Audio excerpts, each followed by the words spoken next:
Hi, Lizzie! Say hi to my vlog! Kyle, you're filming na naman. Of course, this is part of my everyday life na, no? Oh, Hi, Alexis! What's wrong with you again? Lah, di ako pinansin. Curious about something again, Lizzie? Oh, may isa pa. Pero si Kuya. Ano yan? Patingin na ako. Ano, nagbibideo na naman Ano naman? What's your pake? Dito kasi, mas maganda ang gabi dito. Mukha ba makakapunta ako dyan? Eh, kita mo nandito yung camera ko, di ba? Ayan. Basta, nakita ko to dito sa kalsada. And I think it's about social issues, local and national. Because Interesting. it says sex education siya and ano yung isa? Patingin nga ako.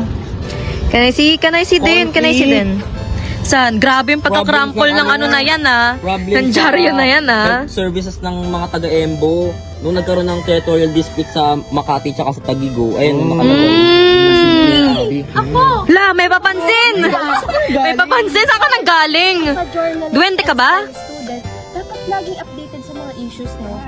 Right. Alam nyo, this is a perfect content. Ano daw? La, Looking for something educational? how about Gusto you? niyo ba maging aware sa mga paligid ninyo? Kapag kasama nyo kami, there's nothing to worry about. So, come and join us! Hoy, ako, hindi ko pa na bibidyo yung sarili ko. Okay na. Maayos ba yan? Yeah, go na! Okay. Kaya samahan nyo kami as we tackle the latest and the most important news today. Kaya, tara na!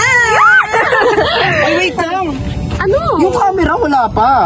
Ano camera? Ay, Eh, ito na yung camera, oh. Ayun mo. Hindi naman nakikita. Kaya ano pa ba hinihintay nyo? Cinco Toto! Tara na!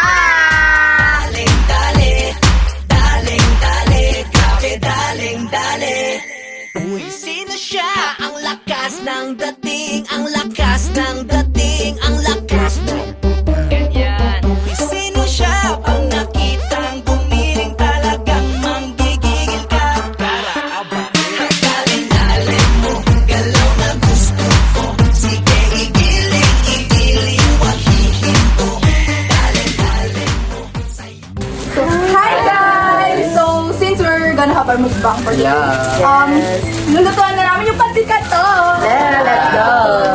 Alexis, can you tell them kung ano yung gagawin natin? So, we're gonna cook pancit canton for our recent mukbang vlog. Yeah!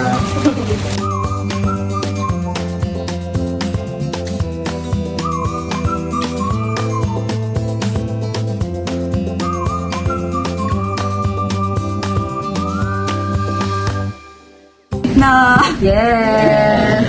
we also have pancit canton. Gusto na ako. Dito. Start na ba? Hi guys! So we are Cinco Todo!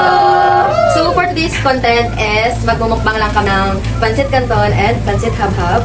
Yes! There's a variety of foods there and meron din kami dito ng pansisan. So what's the purpose na ng ating mukbang? Dahil hindi lang tayo magmumukbang today, hindi lang tayo kakain. Actually, may maganda akong chika since naririnig ko na din ko sa balita. Yung about siya dun sa Taguig and Makati dispute.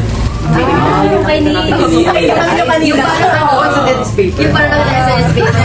Nagkaroon na naman ng agreement na yung Embo Barangays is napunta recently, this 2024 lang. And also, napansin ko na they're gonna change the health benefits of those people na nakatira dun sa Embo, which will be transferred to Taguig. Speaking of health benefits nga, meron nga tinatawag na yung yellow card. Yung bibigay ng advantage para sa mga Makatizen. Kapag sinabi mo Makati, yun talaga yung pumapasok sa utak ng mga tao. Nila. So, kahit nakilala yung police sa education, no, pero at least recently, nag-initiate mismo ng Taguig ng mga free consultations, pharmacies, and even free dialysis treatment sa mga EBO citizens natin. And speaking of which, and it's better to have na, kung hindi sila magkaroon ng agreement between them, we can actually help them. Kasi mga estudyante naman tayo. Yes. And also, we can implement something like geomapping kasi we can... Wait lang, what's geomapping muna? Kasi baka mamaya, hindi alam ng mga viewers natin. Ang alam ko, familiar dun si Lizzie, hindi ako nakakala. We all use naman Google Maps, Yes. like that. And yung may mga colors doon. Parang sinusymbolize doon noon kung hanggang saan yung parte ng, let's say, Taguig and Makati, let's say, there's a yellow and red line. And parang sinaseparate niya talaga. So, makikita niyo kung ano yung mga barangay or, ano yung mga barangay na nakapaloob sa Makati and Taguig. So, yung pamamaraan kasi ng geomapping is, you use that because magkakaroon tayo ng distribution ng health benefits. And makikita natin doon na hindi na ma-left out yung isa't isa doon sa mga citizens sa Taguig and Makati citizens of Makati. So, yung distribution ng health benefits, magiging equal na since wala namang magiging competition. Since napag-uusapan naman na natin ngayon yung mga iba't ibang issues na nagsisirculate online, locally, why not naman pag-usapan natin yung mga issues na naranasan ng buong Pilipinas? Speaking of, very alarming din yung pagtaas ng teenage pregnancy recently.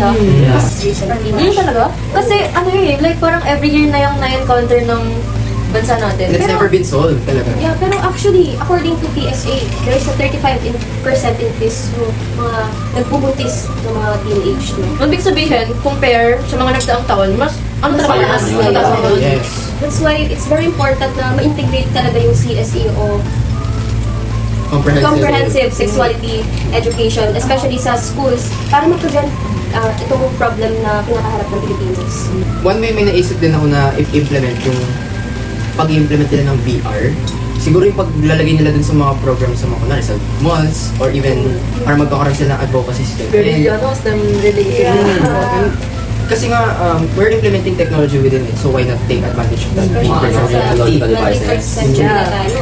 And also guys, pwede rin natin dun magamit yung natutunan natin na paggawa nga ng website, which is maging useful siya para makapag-spread out tayo ng information, para iwasan natin yung mga ganun, mga sitwasyon. And also ma-resolve din natin kung paano nga yung tamang pag-handle. And it's good na pinag-uusapan din natin itong topics na to, even though it's related to technology din because we're doing some solutions. Kasi parang mas nagiging aware tayo sa mga paligid natin. Not as just students but also citizens of the Philippines. Well, come to think of it, ba't nga pala tayo napunta sa gantong topic? Like, paano tayo napunta sa dispute between Makati and Taguig? Tapos teenage pregnancy naman. Siyempre, since STEM students tayo is malaking factor yun or malaking nakukontribute din natin sa society natin. And tayo, nakatira tayo ngayon sa Taguig and as a student, youth tayo, and need natin malaman yung mga issues na katulad nga ng teenage pregnancy.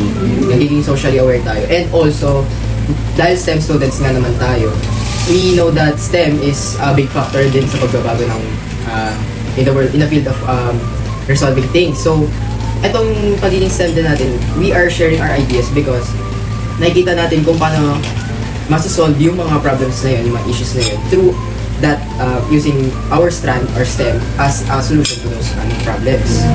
So yun lang guys, we hope na nag-enjoy kayo sa small chikahan namin. Yun, sana marami kayong natutunan for today's vlog. Yes, correct. And sana maging socially aware tayo, not just as students, but being a citizen of the Philippines. Once again, we are the See you again! Bye!